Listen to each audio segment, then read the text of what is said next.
동학농민을 관련해서 국가 사진을 그렇게 일곱 군데에 그중에 하나는 이제 농민혁명의 의미라기보다는 뭐 X가 왜 이렇게 많이 나요? 보다는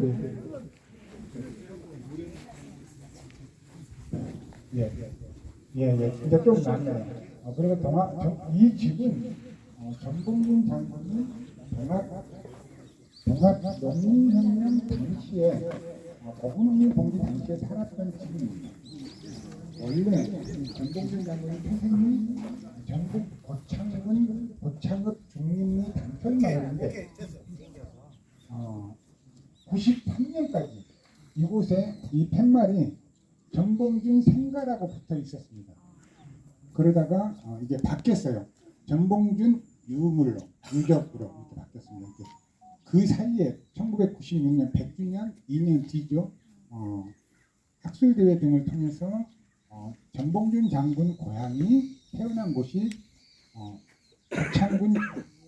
고창읍 중림리 당촌마을이다. 지금 그 세계 고인돌 공원 그쪽입니다. 그래서 거기가 이제 고증이 돼서 그쪽에 고택 자리가 준비되어 있습니다. 밥 사러 오면 여기가 원래 우리 전봉장군 잘 살았는가요? 원래 집이 이 옆에 소나무 심어진 데서 집이었습니다. 바닥 옛날 시골집처럼 붙어 있는 집이었는데 100주년 전후에서 이제 답사객들이 굉장히 많이 오니까 여기를 정읍시에서 매입을 해가지고 문화재청에서 돈을 받고 정읍시에서 매입을 해가지고 학생들 오면 도시락에다 먹을 수 있도록 잔디를 조성해 놓은 겁니다. 여기는 지금 화장실이고 창고도 그렇습니다. 제가 지금 설명하는데 지금 당황하고 있는데 제가 30년째 동학농민혁명 연구하고 기념사업에 실무를 맡아왔는데 제가 여기 올해가 23년이니까 딱 30년 전이 93년입니다. 동학농민혁명 100주년 94년이고 93년에 유족회가 없었습니다. 그래서 좀 그때 역사학자들과 그다음에 저희 사단법인 동학농민혁명 기념카페 제가 그때 당시에 사무 간사를 하고 있었는데 실무를 하면서 이제 93년 11월에 내년이 100주년인데 지금 그때 저기 예천의 전장홍 선생님이나 뭐 이런 분들 강원도에 우리 아까 오셨는데 천하진 선생님이나 뭐 이런 분들 이렇게 해가지고 사료로 확인된 분들을 한 연하무 명 해가지고 그 이제 이 역사학자 이화 선생님이나 아까 신영우 교수님이나 이런 분들 연결해가지고 유족회 만들 필요가 있다 그래서 11월에 유족회 창립 준비위원회를 만듭니다. 그때는 사무실도 없고 그래서 제가 동학농민혁명 기념사업회 사무관사였는데 거기를 사무실을 겸하고 그러면서 제가 실무 일을 하고 그랬습니다. 그래서 94년 3월 3일 날 우리 동학농민혁명 유족회가 서울 교대 교우회관에서 본격적으로 이제 창립 대회를 갔습니다. 그래가지고 지금 이제 우리 유족회가 그러니까 30년 다가 지금 되는 거죠. 그래서 우리 주영철 회장님이나 이명섭 회장님이나 그다음에 함경 선생님이나 이런 그다음에 천하진 선생님이나 이런 어른들은 30년 전부터 뵈서 이 얘기를 아주 30번 들었어요. 30번 넘게 들으셨을 겁니다. 그런데 또 이번에 어제 새로 있게 등록하신 분들 소식 받아보니까 이거 어디에 맞춰서 얘기를 해야 될지 좀 걱정스러운데 그냥 그래서 또 기간이 여기 시간을 많이 못 가지니까 제가 전체 여기 당시 살았던 집이었고 다 이 형태가 불태웠습니다. 불태웠는데 그 뒤에 고분업용 뭔가 끝나고 난 뒤에 다시 이게 껍데기는 탔는데 남아 있어서 다시 이제 복원을 한 겁니다. 그러니까 84년 이렇게 작업을 끝하고 그런 과정에서 이제 사격으로 진행되는 것같습니다. 전봉준 장군은 여러 얘기를 할 수 있겠습니다만 전봉준 장군은 개인 전봉준이 아닙니다. 되게 임진왜란 그러면 이순신 그러지 않습니까?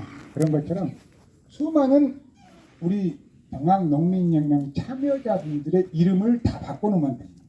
왜냐면 전봉준이 뭐 다른 어떤 어른 뭐 이렇게 갖다는 말하자면 대명사화된 상징화된 것이지 그 사람이 모든 일을 다 했다 이렇게 생각하면 안 됩니다. 왜냐면 개인의 역사가 아니니까 그거는 우리 동학농민군 수만의 뭐 100만 정도가 참여했다고 명민인지 그러면 확인을 할 수가 없는 거거든요. 이렇게 수많은 우리 지금으로 말하는 국민들이 참여한 그런 겁니다. 그래서 정봉준 장군 그분의 그 기계나 이런 게 결국은 우리 동학 농민군들의 기계였거든요.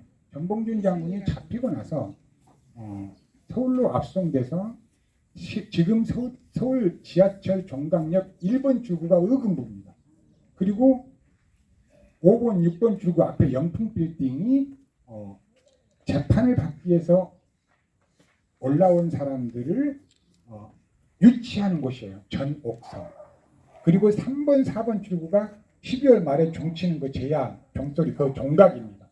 그리고 이제 2번 이렇게 1, 2, 3 이렇게 돼 있는데 거기서 오른쪽으로 조금 가면 이순신 장군 동상 있고 뒤쪽에는 세종대왕 그다음에 광안 이렇게 있습니다. 그래서 제가 동학농민혁명 기념사업을 30년 전부터 하면서 꿈이 하나 두 개가 있었습니다. 하나는 공영방송의 대하 드라마 80부작 정도로 동학농민혁명을 해야 된다.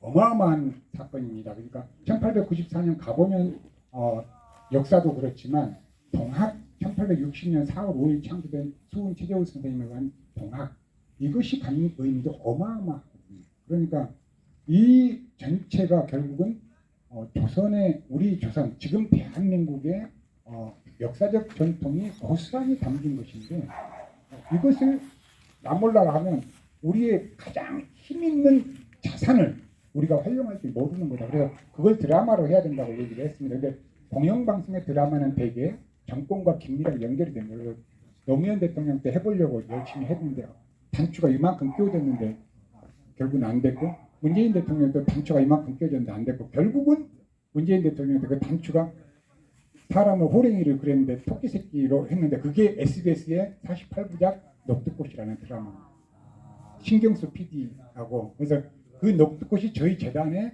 소식지 이름이에요. 그래서 녹두꽃을 저희가 기꺼이 주면서 그 신경수 PD하고 논의를 했는데 아주 아쉬운 것은 동학농민혁명의 이쪽 지역의 것만 많이 다룬 측면이 있다. 동학 사상적 측면이나 전국적인 반일 민족 항쟁의 의미나 이런 것들이 많이 담지를 못했다. 왜? 48부작밖에 안 되니까. 최소한 80부작 정도는 가야. 그래서 동학농민혁명은 고부군수 조병가 배운 학적이라고 하는 것은 역사의 일제 일본인 사학자 또는 식민사학자들의 역사 기록 철저하게 자기들과 싸운 민족항쟁의 의미는 거세하고 고부군수 조병가 확정한 밀란으로 쭉 여태까지 왔던 겁니다. 그것이 바꿔진 게 1980년 근대 민족민주운동 세력이 강력하게 부상하면서 86년에 서울에서 역사문제연구소가 세워집니다. 고 이희화 선생이 발기를 해가지고 했는데 그때 그 이희화 선생님은 간첩같이 쫓기고 막 이런 때니까 동학농민혁명 연구하면 간첩 신고당하고 막 그랬습니다. 그래서 돈도 없고 그러다 보니까 초대 역사문제연구소 이사장을 고 박원순 시장이 했습니다. 그 변호사거든요. 그리고 박원순 시장이 당국대 사학과를 졸업했습니다. 대학 학부를 학부 졸업 논문이 전봉준과 동학농민혁명입니다. 그리고 이후에 이제 정치외교도 공부하고 법관 변호사가 된 사법시험 변호사가 됐는데 그런 측면도 있고 보니까 이화 선생님한테도 관계도 있고 그러니까 아무리 험악한 전두환 정권이라도 변호사를 잡아다가 가두는 것은 그래 조금 어렵지 않냐. 나 같은 놈은 잡아다가 가두는 거 쉬운데 그래가지고 박원순 변호사 사무실이 당시에 중구 필동에 있었습니다. 서울. 그 사무실을 역사문제연구소를 겸해서 썼습니다. 그때 이제 거기에 역사문제연구소에 활동했던 사람들이 다 지금 재단 신수철이사장, 신영우 연구소장, 성공관의 배항석 교수, 연세대 왕현종 교수, 기타 등등 청주대 김양식 교수 이런 사람들이 동학농민혁명 연구원 당시에 대개 대학원에 석사 박사 제가 이제 동학농민혁명 저는 이제 월급 없는 그 사무 간사를 하고 있을 때 그래서 그런 부분에서 이제 동학농민혁명이 법적인 건데 백범 김구 선생님 항해도 해주 19살 때 동학 접주였습니다. 해월 최시영 선생이 충북 도운에 있었습니다. 장내리 쪽에 그 속리산자라죠. 그럴 때 김구가 직접 내려왔다고 합니다. 그 입도하려고. 그래서 임명첩을 받고 그랬겠죠. 그래서 그리고 근데 어머 그 백범 일제 그것도 있는데 신분이 없어. 이 백정 포수 제인 이게 옛날에는 아주 하층이잖아요. 백범이 포수지 않습니까? 그 함경도 그쪽, 그 평안도 그쪽에.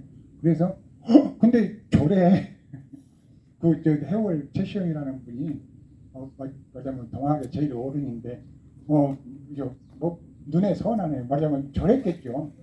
다 저랬으니까 아이도 어른같이 아들같이. 그러니까 감복한 겁니다.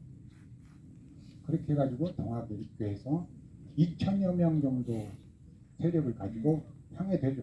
근데 우리 동학농민혁명 그 동학난으로 치부될 때 전혀 그건 관계 않잖아. 경북 상주나 문경이나 이쪽에 엄청납니다. 동학은 일본군 대위를 죽이고 막 그런데 그런 것들을 철저하게 사장시켜버립니다. 왜? 36년 역사가 그렇게 나요. 그것이 80년대 역사문제연구소가 만들어지면서 왜 보니 그런 겁니다. 그래서 그때 이거 자료를 모아야 되겠다. 그래서 가보농민 전쟁 사료 청소라는 게 30권이 나오거든요. 이제 우리 대한민국 안에서 확인될 수 있는 규장각이 있다. 확인되는 가보년 역사, 동학농민혁명 관련된 역사를 사료를 다 집대성한 겁니다. 이제 이후에 또 엄청나게 많이 나왔죠. 일본이나 중국이나 뭐 이런 데서 많이 나왔는데 보니까 동학농민혁명이 전라도 거부군수 조병과 합경에 의한 밀란이라는 걸 사기 역사 암장인 거예요. 그래서 적극적으로 그런 적극적으로 서울에서 역사문제연구소 100주년이 94년인데 말하자면 8, 9년 전이지 않습니까? 8년 전이죠. 그러니까 그런 속에서 이제 이거 동학농민혁명 100주년을 위해서 우리가 뭔가 해야 된다. 그런 전북 전주의 문화저널이라는 대중적인 저널이 있는데 거기에 지금 동학농민혁명 기념사장 이사장이 신순철 이사장이 7월 여름호에 동학농민혁명 100주년을 준비하자. 이 전라북도 좀 싸납게 얘기하면 이 전라북도 개놈들아 맨날 정치놈들아 동학농민혁명 이렇게 팔지 말고 동고전에 팔지 말고 100주년이 8년 뒤인데 뭐 좀 준비 좀 해. 말하자면 그렇게 글을 쓰는데 이게 파장이 그래서 전라북도 사학과 교수들이 이제 전부 모여서 동학농민혁명 100주년 기념사패를 준비위원회를 만듭니다. 그렇게 해가지고 거기에 이제 고임이 된 김대중 대통령 때 감사원장이었던 한승원 변호사를 이사장으로 모시게 해가지고 이제 법인을 만들고 그렇게 해서 활동을 하면서 서울에서는 이제 역사문제연구소의 동학농민 100주년 준비위원회가 만들어지고 또 민족예술인 총연합이라고 있습니다. 전국에 거기 민족예술인 총연합에서 동학농민혁명 100주년 특별위원회를 만듭니다. 그러니까 세 개가 있죠 지금 민해총 그다음에 역사문제연구소 그다음에 전주 전라북도 36개 단체가 연대한 100주년 기념사업회 이렇게 세 개가 이제 힘을 모아가지고 100주년을 준비하자 그렇게 얘기를 해가지고 93년 유족회를 창립 준비위원회 만들고 12월 13일 날 바로 이곳에서 지금 뭐 인터넷 치면 나옵니다. 여기 마당에다가 벽석을 깔고 동그라미 이제 사발통문 쓰는 다시 쓰는 사발통문이라는 행사를 합니다. 그렇게 해가지고 동학농민혁명 기념사 단체 협의회를 만들고 100주년을 전국적으로 이슈가 되게 만들어내자. 근데 그게 이제 그럼 돈이 있어야 되겠습니다. 다행히 그때 사단법인 동학농민 기념사 전주에 있던 제가 사무처장이었던 그 이사장이 한승원 변호사였습니다. 한승원 변호사가 이제 좀 중앙에 문민정부가 출범했었다 93년에. 그리고 문민정부가 출범하면서 그 기치가 짝짝이 그 기치가 뭐냐면 과거사 정립이에요. 국책 정부 시책으로 시작합니다. 그래서 4.3 뭐 이런 게 다 그때 된 겁니다. 그러니까 우리가 운이 좋았던 거죠. 거기에 동학은 안 끼워줬는데 안 끼워줘? 그러면 우리 대중적으로 할게. 그래가지고 밖에 나와서 그때 문화체육관광부의 차관이 김도현 차관인데 김영삼 대통령 밑으로 민주화인데 경남 쪽에서 그래가지고 2억 3천을 받았습니다. 100주년 기념사업으로. 민해총이 1억 3천. 전주의 사단법인 동아농진 제가 1억 이렇게 2억 3천을 받아서 그걸 한 군데 모아가지고 같이 일을 하자.